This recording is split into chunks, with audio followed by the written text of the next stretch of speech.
Hi வாங்க, நம்ம evening snacks இன்றைக்கி மசாலா பூரி செய்யலாம். மசாலா பூரி எப்படி செய்யணும்னு பார்க்கலாம் வாங்க. அதுக்கு ஃபஸ்ட்டு நம்ம எண்ணெய் ஊற்றிக்கலாம்.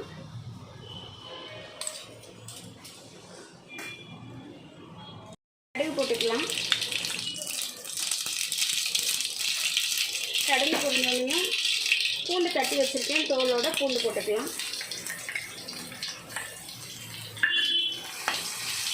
பூண்டு நல்லா செவக்கிற மாதிரி லைட்டாக வதக்கிக்கலாம்.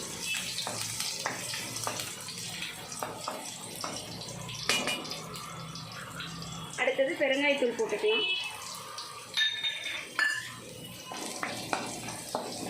பெருங்காயத்தூள் பூண்டும் நல்லா வணங்கிடட்டும்.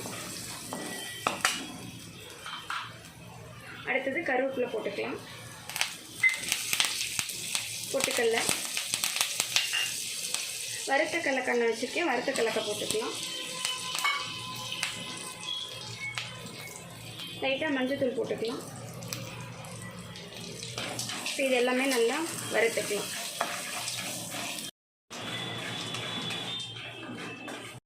நாட்டு சர்க்கரை போட்டுக்கலாம். கொஞ்சம் லைட்டாக டேஸ்ட் நல்லாயிருக்கும், அதனால் லைட்டாக நாட்டு சர்க்கரை போட்டு வதக்கிக்கலாம். பவுல் எடுத்து வச்சுருக்கேன், நம்ம பொரி போட்டு வதக்கிக்கலாம்.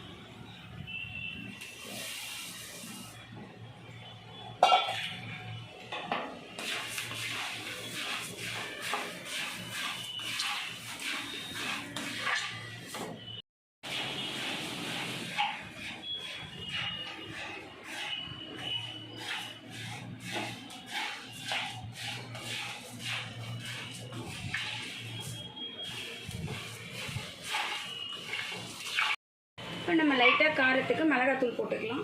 இது வீட்டில் அரைச்ச மிளகாத்தூள். மிளகாத்தூளும் போட்டு நல்லா வதக்கி விட்டுக்கலாம். இப்போ காரப்பொரி ரெடி ஆயிடுச்சு. காரப்பொரியை நம்ம பிளேட்டுக்கு ட்ரான்ஸ்ஃபர் பண்ணிக்கிறேன்.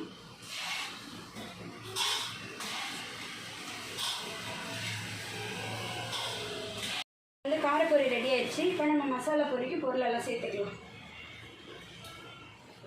இப்போ மசாலா பொரிக்கு முதல்ல தேங்காய் எண்ணெய் விட்டுக்கலாம். தேங்காய் எண்ணெய் தான் நல்லா வாசமாக டேஸ்ட்டை தூக்கி கொடுக்கும். தேங்காய் எண்ணெய் விட்டுக்கலாம்.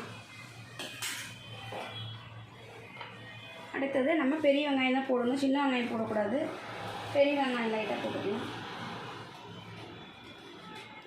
அடுத்தது தக்காளி போட்டுக்கலாம்.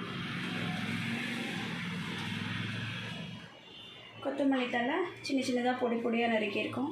கொத்தமல்லி தழையும் போட்டுக்கலாம்.